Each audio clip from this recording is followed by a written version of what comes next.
Hello friends, आज हम बात करने वाले हैं standard fifth English medium chapter number 4 SST में वेदर एंड क्लाइमेट। चलो देखते हैं उसमें क्या है। आपको एक डेली न्यूज़पेपर का एक एड चिपकाना है जिसमें लिखा होना चाहिए वेदर और एनी डे की इन्फॉर्मेशन होनी चाहिए। ठीक है, स्पेस की कोई भी ऐसी इन्फॉर्मेशन होनी चाहिए जो वेदर के बारे में लिखी हुई हो। लेकिन उससे पहले हम यहाँ में देख लेते हैं वेदर क्या है। Weather at a given place and at a particular time, that the degree of a temperature, wind, amount of a humidity in the air and rainfall determine the weather।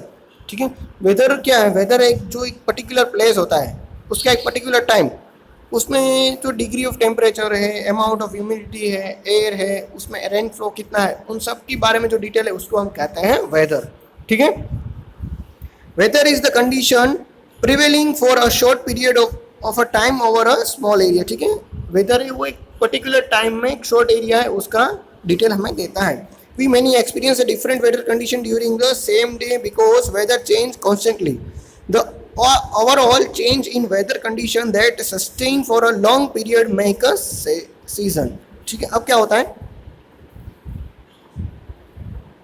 अब हमने कई बार जो एक ही दिन में डिफरेंट वेदर का face किया होगा। जैसे कि सुबह है वो विंटर जैसा मौसम होता है, लेकिन दोपहर आते आते समर जैसा सीजन आ जाता है। ठीक है, सुबह है बहुत ही ठंडी लगती है, जब दोपहर में बहुत ही गर्मी लगती है। तो इन जो डिफरेंट वेदर है वो चेंज होते हैं, वो कई सारी चीज़ें हमें भी बताते हैं। चलो आगे देखते हैं उसी में।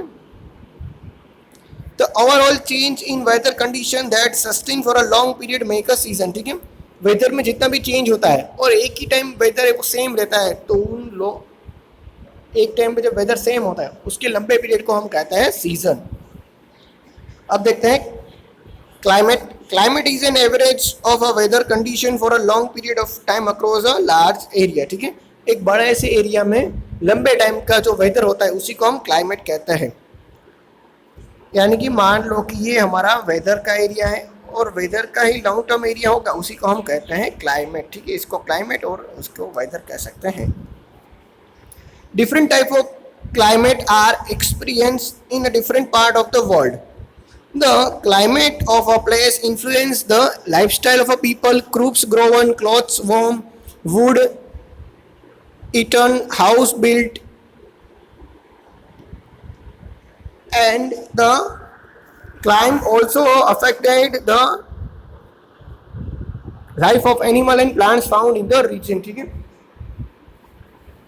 जो कैलामिटीज है वो पीपल को किस तरह से रहते हैं, उसकी लाइफस्टाइल है उसको भी अफेक्ट रहते हैं। जैसे कि क्रॉप्स, कौन से वो क्रॉप्स ग्रोवन करते हैं, कौन से कपड़े पहनते हैं, क्या खाते हैं, उसके जो घर बनाने का तरीका है, वो सबको कैलामिटी से वो अफेक्ट करती है। अब देखते हैं factor that determine the calamities. ऐसे कौन सा फैक्टर है जो कैलामिटीज को डिटरमाइन करते हैं। जैसे कि पहला है हमारा डिस्टेंस फ्रॉम द इक्वेटर। ठीक है, इक्वेटर से डिस्टेंस करने का, तो हम यहाँ पे देख लेते हैं पहले। The sun has a major influence on the calamities of a place. ठीक है, सन है वो सबसे बढ़िया और सबसे बड़ा इन्फ्लुएंसर है। ठीक है, किसका? कैलामिटीज चेंज का। उसमें पहला नंबर पॉइंट देखते हैं। The area along the equator get a direct heat from the vertically raise the sun and it thus hotter than the other latitude। ठीक है, जो सन है वो डायरेक्ट ही पर्टिकुलर एरिया को हीट करता है, जिसकी वजह से क्या होता है कि जितना भी एरिया होता है लेटीट्यूड और उसका, वो हीट के थ्रू गर्म भी हो जाता है। आगे देखते हैं दूसरा point. We moved away from the equator the rays of the sun becoming slanting, this make the calamities lesser hot. अब क्या होता है कि जिस तरह से हम ऊपर जाते जाएंगे और वहां पे सन की रेज है वो स्लेट फॉर्म में आएगी, यानी कि टेढ़े होके, तब क्या होगा कि वहां में जो गर्मी है वो कम होती जाएंगे। आप यहाँ पे एक बार जल्दी से देख लेते हैं कि यहाँ पे देखो सन के जो रेज है वो वर्टिकल पे होते तो इक्वेटर पे ज़्यादा गर्मी होगी, लेकिन जब सन की रेज है वो स्लेटिंग यानी कि टेढ़े हो जाएंगे। ठीक है, इस तरह से, तो वहाँ पे ठंडी होगी। ठीक है, वहाँ पे गर्मी कम हो जाएगी। अब आपको यहाँ पे खास याद रखना है कि अगर गर्मी कम हो रही है तो उसका मतलब है ठंडी हो रही है। उसमें देखते हैं दूसरा, height above the sea level, ठीक है। अब अगर हम सी लेवल यानी कि दरिया से हम अगर ऊपर के लेवल पे जाएंगे, हाइट पे जाएंगे, तो क्या होता है, the height of the place above the sea level is called the altitude of the place, ठीक है। जब जब हम सी लेवल से ऊपर जाएंगे तो उसको हम कहते हैं एल्टीट्यूड ऑफ प्लेस।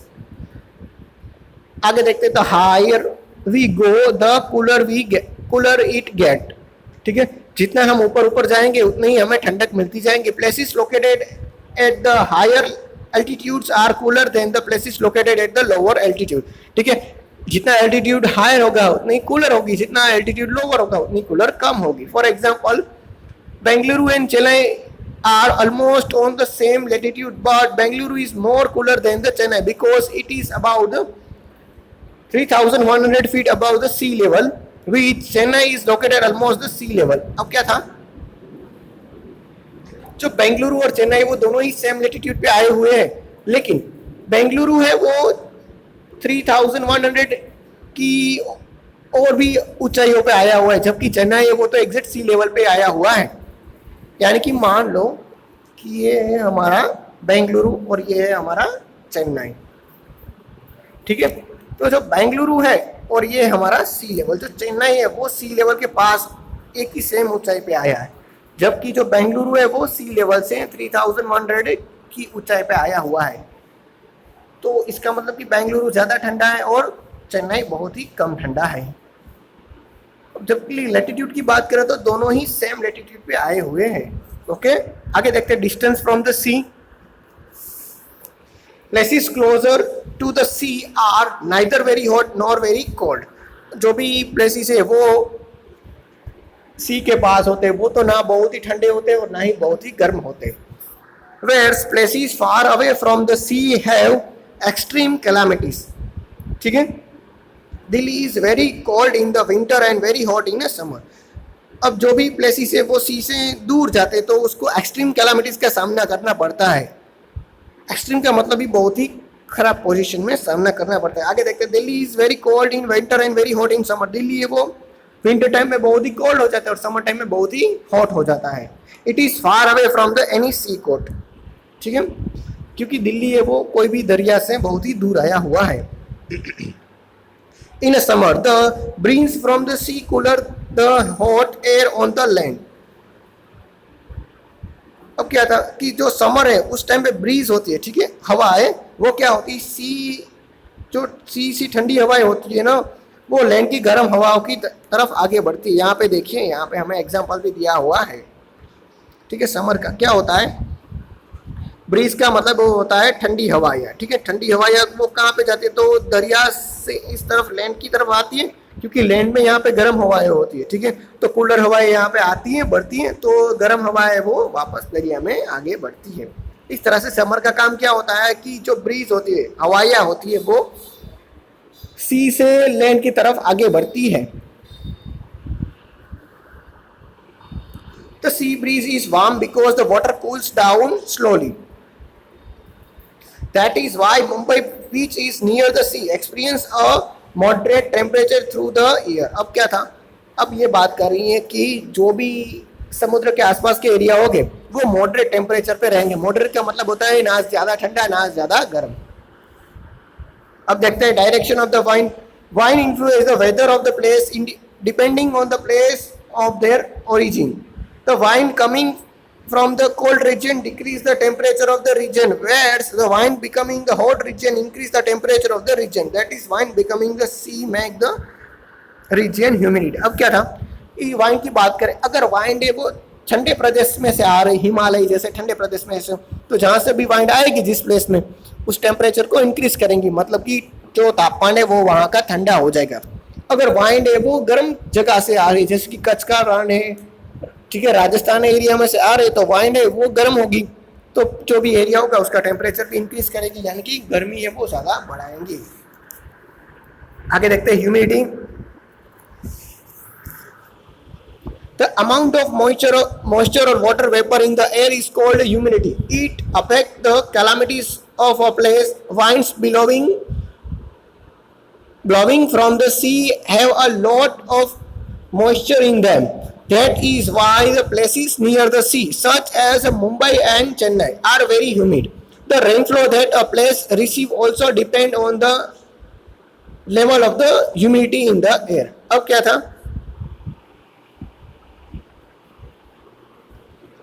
अब बात ये कर रहे हैं कि जो हवा में मॉइस्चर का प्रमाण होता है ना, वाटर वेपर का, वो उसी को हम ह्यूमिडिटी कहते हैं। ह्यूमिडिटी का मतलब ये होता है कि भेज वाला, ठीक है। क्या होगा कि वातावरण में थोड़ा थोड़ा भीना भीना हमें महसूस होगा, और वो भी कैलामिटी से उसको अफेक्ट करता है। जैसे कि वाइंड ब्लोइंग होती है सी से जमीन की तरफ, तो वो कौन सी वाइंड होगी, उसमें भी मॉइस्चर का प्रमाण होगा, इसीलिए वाइंड है वो कूलर हो जाएगी, ठीक है। तो वो भी इस तरह से अफेक्टेड होती है। और मुंबई और चेन्नई जैसे प्लेसेस में रेनफ्लो भी ज़्यादा गिरता है, क्योंकि वहाँ की हवाई है वो मॉइस्चर युक्त होती है, इसीलिए। और हमें यहाँ पे कुछ जोन के बारे में भी डिसाइड करना है, ठीक है। एक बार ये ग्लोब अच्छी तरह से हम देख लेते क्या क्या है ग्लोब में। देखो, ये इक्वेटर है, इक्वेटर के दोनों आसपास टॉरिड जोन है। टॉरिड जोन हमें यहाँ पे दिया गया है, ठीक है। और टॉरिड जोन के बाद हमें टेम्परेट जोन भी दिया गया है। अगर हमें कोई पूछे कि आर्कटिक सर्कल और नॉर्थ पोल के बीच में कौन सा जोन है, तो हम इजीली बता सकते हैं कि फ्रीज जोन है, ठीक है। अब माइलस्टोन एक बार जल्दी से आप कंप्लीट कर लेना, ठीक है, क्योंकि आप ये इजीली कर सकते हो। अब देखते हैं हीट जोन में। Based on the intensity of the heat received by the particular place, the earth can be divided into the 3 heat और टेम्परेट जोन, टेम्परेचर जोन, ठीक है। अब एक हीट है, हीट जोन, वो क्या है, हीट जोन में क्या होता है कि जितनी गर्मी ज़्यादा पड़ती है उसके हिसाब से लोगों ने क्या किया है कि डिफरेंट डिफरेंट जोन है उसको क्रिएट किया हुआ है। जैसे कि बात करें तो टॉरिड जोन है पहला। तो टॉरिड जोन में क्या होता है, जब आप मैप में देखोगे तो वहाँ पे टॉरिड जोन या ट्रॉपिकल जोन लिखा होगा। तो टॉरिड जोन या ट्रॉपिकल जोन दोनों ही एक ही है। वहाँ पे क्या होता है कि वहाँ पे इक्वेटर के पास ही सन के जो रेज है वो ट्रॉपिक ऑफ कैंसर और ट्रॉपिक ऑफ कैप्रिकॉर्न के बीच में मिलते हैं। इसीलिए क्या होता है कि इसीलिए वहाँ पे ज़्यादा गर्मी होती है, ठीक है। उसी को हम कहते हैं टॉरिड जोन या ट्रॉपिकल जोन, ठीक है। जो मैंने ग्लोब में बताया हुआ था ना, बीच वाला एरिया, ठीक है, ये वाला एरिया है वो हमारा टॉरिड जोन है। अब बात करते हैं टेम्परेट जोन। टेम्परेट जोन क्या है कि ट्रॉपिक ऑफ कैंसर से लेके आर्कटिक जो सर्कल है उसके बीच का जो भी एरिया है उसको हम टेम्परेट जोन कहते हैं। उसी तरह से ट्रॉपिक ऑफ कैप्रिकॉर्न से लेके एंटार्क्टिका सर्कल तक जो भी एरिया है उसको हम टेम्परेट जोन कह सकते हैं, ठीक है। अब बात करें तो फ्रीज जोन की। फ्रीज जोन क्या है, अब जो टेम्परेट जोन है वहाँ का जो एनवायरनमेंट है वो बहुत ही ठंडा होगा, ठीक है, और ना ही बहुत ही गर्म होगा। यानी कि जो टेम्परेचर है वो मॉडरेट होगा, ना बहुत ठंडा होगा ना बहुत ही गर्म होगा। अब बात करते हैं फ्रीज जोन की। फ्रीज जोन क्या है, आर्कटिक सर्कल से लेके नॉर्थ पोल तक, और नीचे बात करें तो एंटार्क्टिका सर्कल से लेके साउथ पोल तक, उन दोनों के बीच में जो एरिया है उसको फ्रीज जोन कहते हैं। और फ्रीज जोन का माहौल ही बहुत ही ठंडा होता है, ठीक है, क्योंकि वहाँ की जो सनराइज है वो स्लेटिंग होती है, इसीलिए।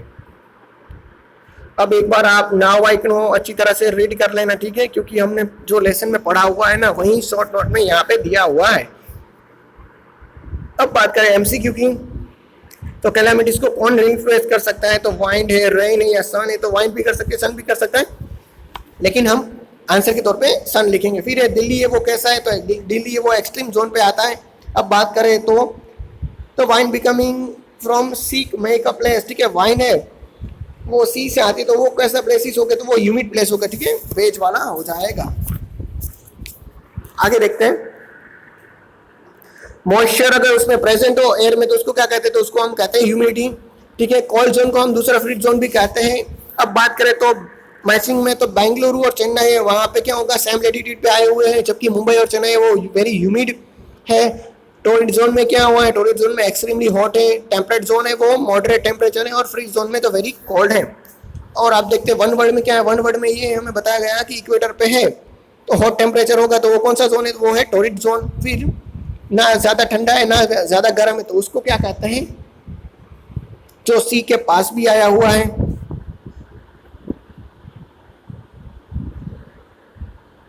उसको कहते हैं, यहाँ पे दिल्ली नहीं आएगा, यहाँ पे मुंबई आएगा, ठीक है, क्योंकि हमने मुंबई देखा था।